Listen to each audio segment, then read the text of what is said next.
I feel like every single episode of Harem and a Labyrinth in Another World is just kind of one of those moments where you go, oh, so Michio can do that too. That's interesting, sure. No explanation whatsoever. Oh, by the way, Michio can apparently adjust all of his stats mid-combat. I don't know. At this point, I've just given up understanding what is Michio's unique thing. Obviously, he can set jobs. He's just discovered that he's got a skill that allows him to change Roxanne's jobs, put away equipment, see skills on equipment, see stats and skills on people, and now apparently adjust his own stats. Whatever. I do get a kick out of the fact that we had this episode. Not only did he realize that he's been wasting his time, sort of, but additionally the idea that he has a method in which he can get a harem at this point. Like he's established now that he has the way of getting riches in order to get his harem. So, and I was surprised that he didn't actually point that out. He just kind of goes, well, I don't need that right now. So let's move on to this thing, which technically was to his benefit. But yeah, solid episode overall. Like I said, despite my frustration over the, oh, well, now I can do this. Oh, well, I can do this also. The whole aspect that with us not really understanding what is the extent of Michio's abilities. And again, technically my brother has whispered about something that he can do, which I don't really want to look into right now. I really want the show to tell me. It's similar to like every other show that I watch where I'm trying to understand how something works, and then everybody comes in the comment section and goes, oh, well, that's because he can do this. And it's like, well, I don't want you to tell me. I want the show to tell me, so that when I go to review it, I can tell people it never explains this. I can't review a show and say, well, it explains it through comment sections, but he can do this. That doesn't make any sense to the logic of the writing. If the writing's wrong and the writing's not telling you something, I want to keep it that way. But no, a few things were kind of addressed in this episode. One, namely, being that he wants to figure out how to put skills onto equipment. Again, he knows that there's skill slots. He just doesn't know how to apply them.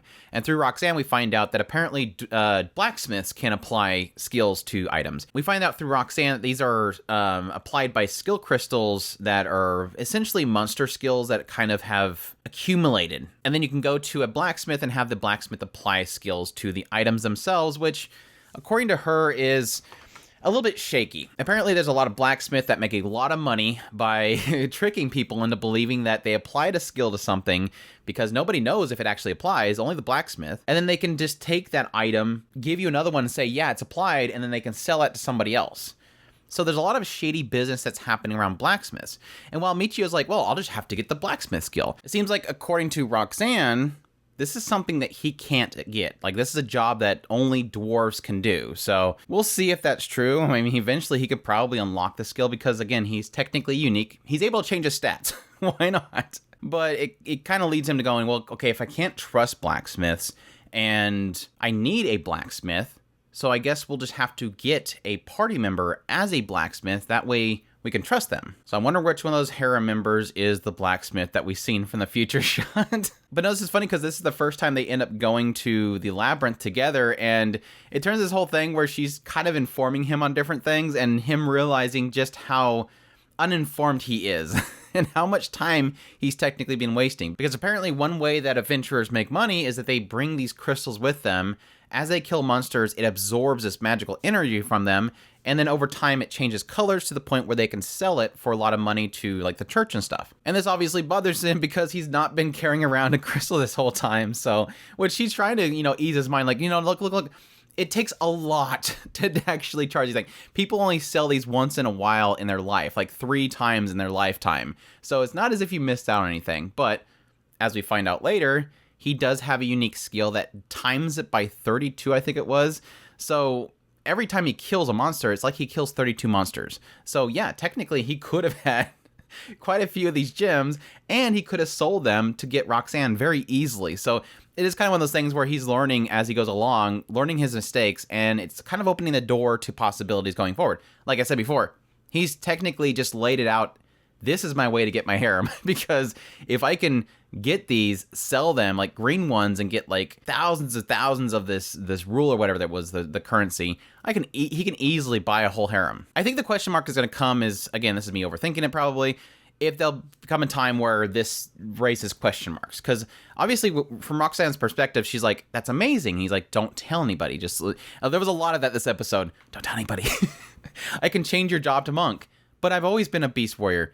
Don't tell anybody. Oh, yeah, this thing's already this color. Don't tell anybody. It's like constantly that trust that he's going to have with Roxanne, obviously, since I don't think there's going to be a problem. But there's a trust that's going to be established there in all these crazy things he can do. Teleport into the labyrinth, that kind of stuff. But yeah, it is kind of interesting that he now has a way to make a lot of money. He now has a way of healing since they learned how you have to punch things in order to get monk. It's weird that Roxanne herself is puzzled by the fact that he says that he's going to change her job to monk. Because he asks, how do you become a monk? And she's like, well, you usually have to punch monsters to death. Okay, well, let's start doing that. And they start punching monsters. And he's like, okay, you got a job. I said it to you. And she's like, wait, but I've always been a beast warrior. And it's like, well, then why were you punching things?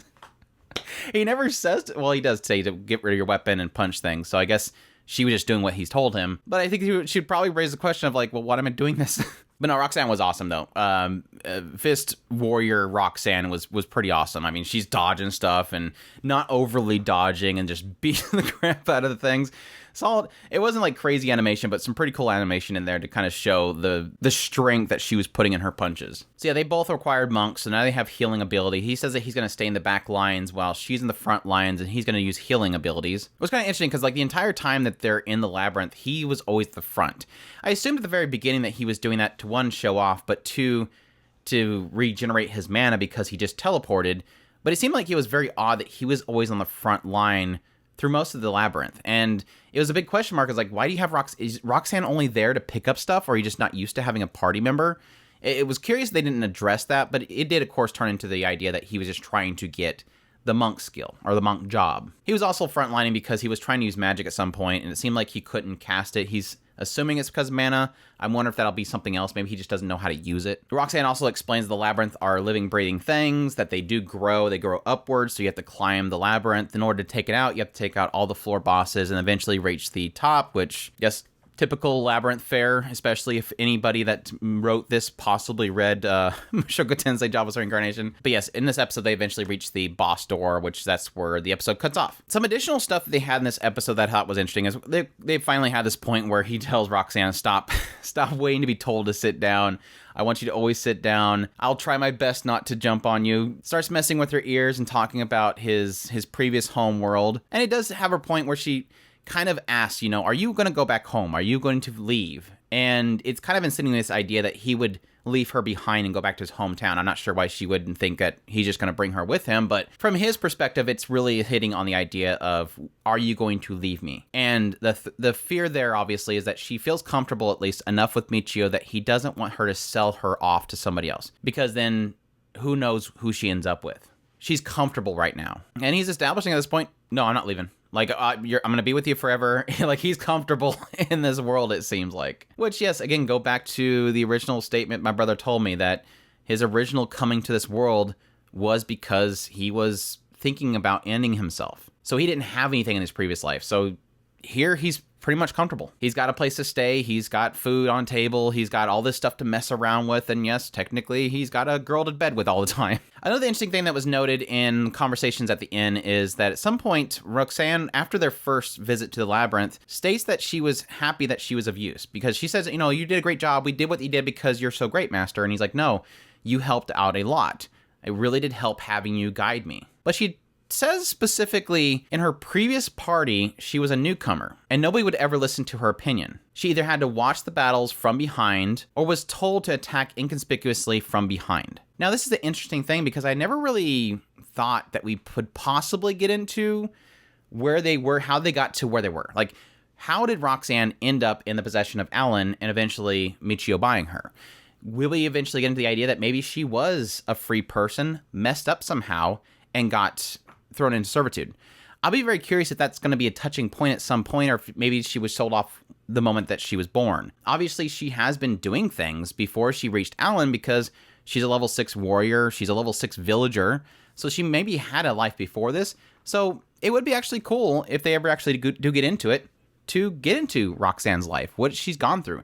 Right now, we're kind of just barely tipping into it with this concept that she used to have a party that she was a part of.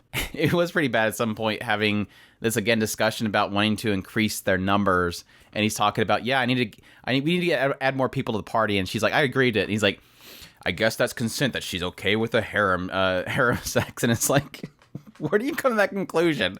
She said that she's okay with you making a bigger party. Not that she's okay with betting with a bunch of people, but she's going to do whatever you tell her. And yeah, other than that, we had a couple ecchi moments. Obviously, the dressing at the very beginning. We have the leather armor that forms to fitting on Roxanne. And yes, technically another washing session towards the end of it. So those are fine. I like Roxanne overall. It's just I think that she's a little bit too much for me, and that's just my taste. So I'll be actually looking forward to whenever he finally adds other members to the harem, if he does in this season. But anyways, that's my thoughts on episode 5 of Harem and Labyrinth Another World. Hope you guys enjoyed this video. As always, if you did, make sure to hit that like button down below. Comment, let me know what you thought of this episode. Subscribe to the channel if you've not already so you can get all my content. I do news, reviews, first impressions, episode-by-episode impressions of certain shows. Additionally, if you want to support the channel more, we have a Patreon link, a tips link, and a super thanks button down below. I definitely appreciate it, but it does. And y'all take care.